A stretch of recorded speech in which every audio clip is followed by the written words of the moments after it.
Selamat datang di Pojok Santai.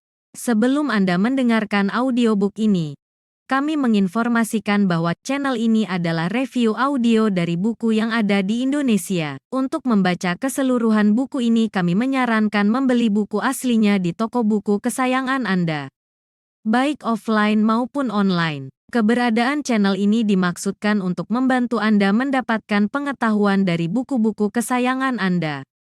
Jangan lupa untuk subscribe, like, dan komen.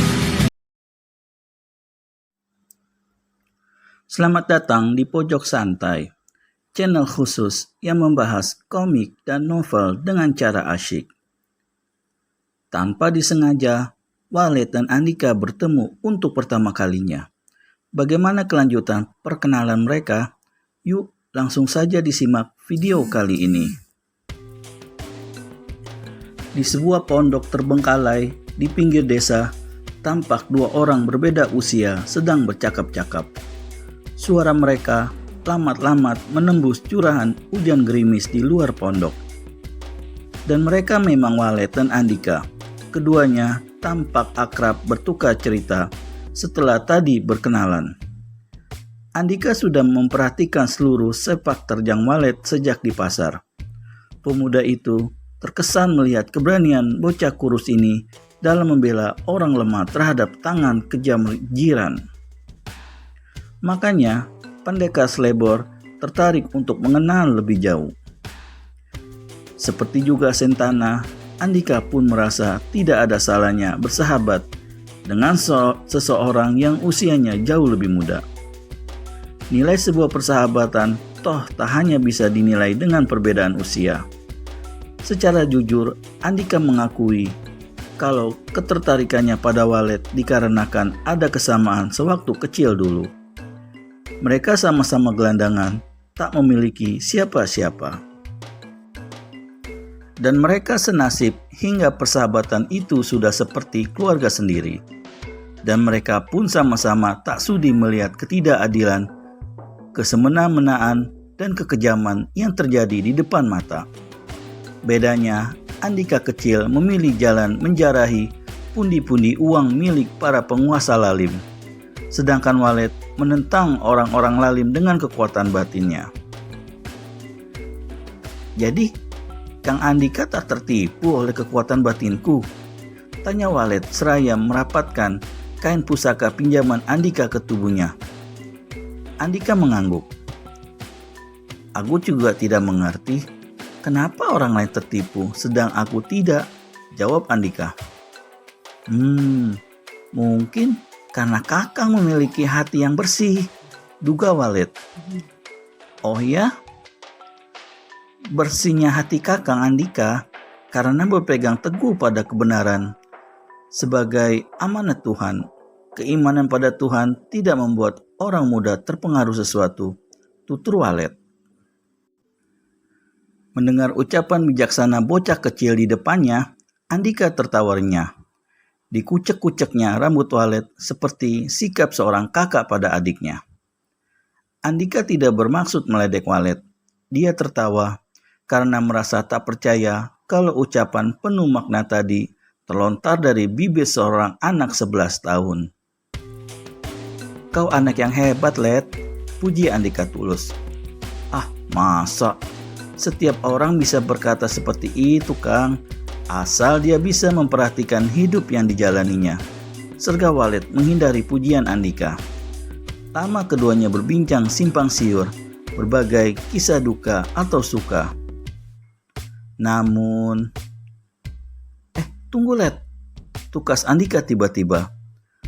Mata pemuda itu menyipit dan terarah ke tempat yang cukup gelap di depannya. Seolah dia hendak menembus rintik-rintik gerimis di luar. Ada apa, Kang? Tanya Walet heran.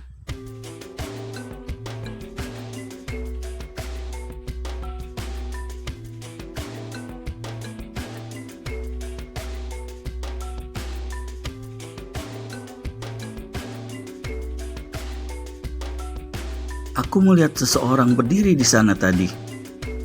Kau tunggu saja di sini. Aku ingin menyelidikinya, ujar Andika seraya beranjak dari pondok tua ini. Tanpa memperdulikan kepungan hujan, Andika berlari menuju tempat seseorang yang dilihatnya tadi.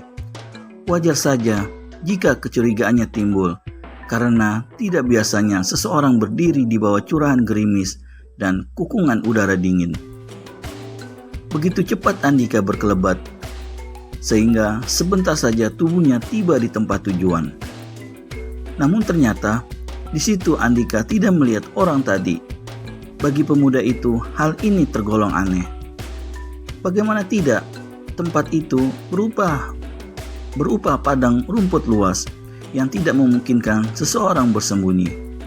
Satu-satunya tempat bersembunyi hanya pohon besar di dekatnya. Tapi ketika seluruh penjuru pohon diawasi, tidak juga diketemukan orang yang dicari. Apa mungkin dia melarikan diri ya? Tanya hati Andika. Sepertinya tidak mungkin. Sewaktu mendekati tempat itu, Andika telah mengerahkan ilmu meringankan tubuhnya.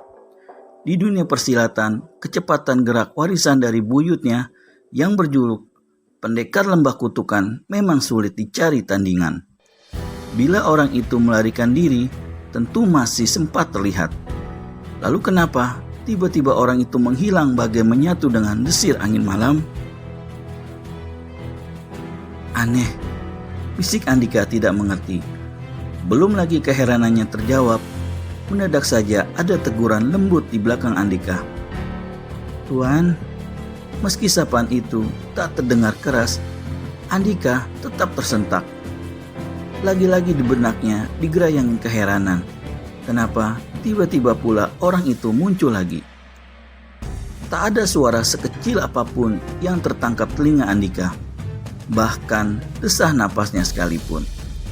Dengan gumpalan keheranan dalam benaknya, Andika menoleh ke belakang. Tampak seorang wanita cantik dan anggun berdiri tepat 2 tombak di dekatnya. Saat mata Andika bertumbukan dengan wajahnya, pendekar muda itu menjadi terpukau.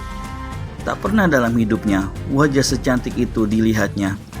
Kulitnya putih agak berpendar terang, meski suasana saat ini dirundung gelap. Matanya berhias bulu-bulu lentik, seolah menggapai langsung ke hati Andika. Hidungnya bangir dan bibirnya merekah merah delima. Rambutnya yang hitam legam bagai permadani surga.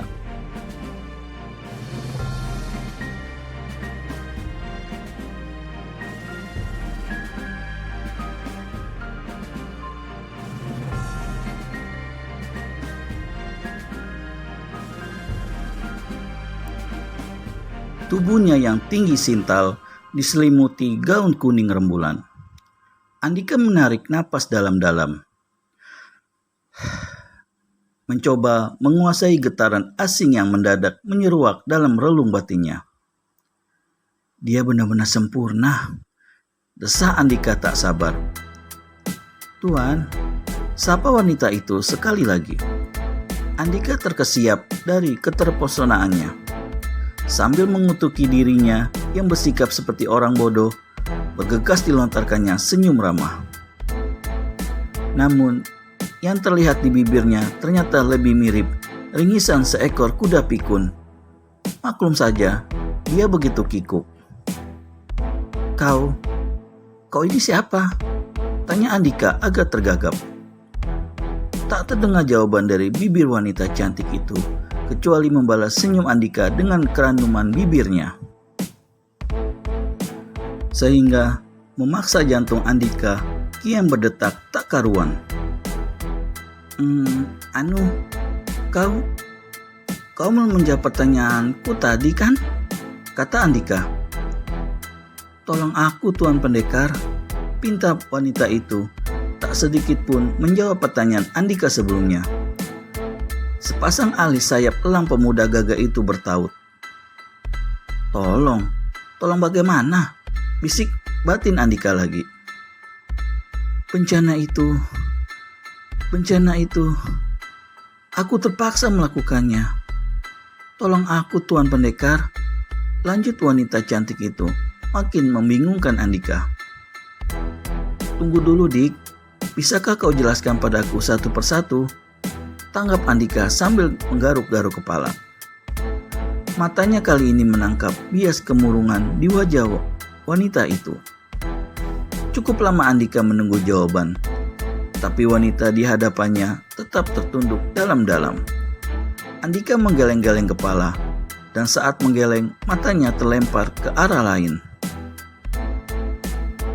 Bagaimana aku Andika tak melanjutkan ucapannya, karena begitu matanya kembali pada wanita itu, dia tak menemukan siapa-siapa lagi. "Hei, mana kau?" panggil Andika. Seketika Andika menyadari sesuatu yang ganjil. Ternyata wanita itu menghilang begitu saja dalam waktu demikian singkat. Padahal Andika hanya sempat mengalihkan pandangan saat menggeleng. Maka saat berikutnya, bulu roma Andika meremang. "Siapa wanita itu?" bisik pemuda itu samar-samar.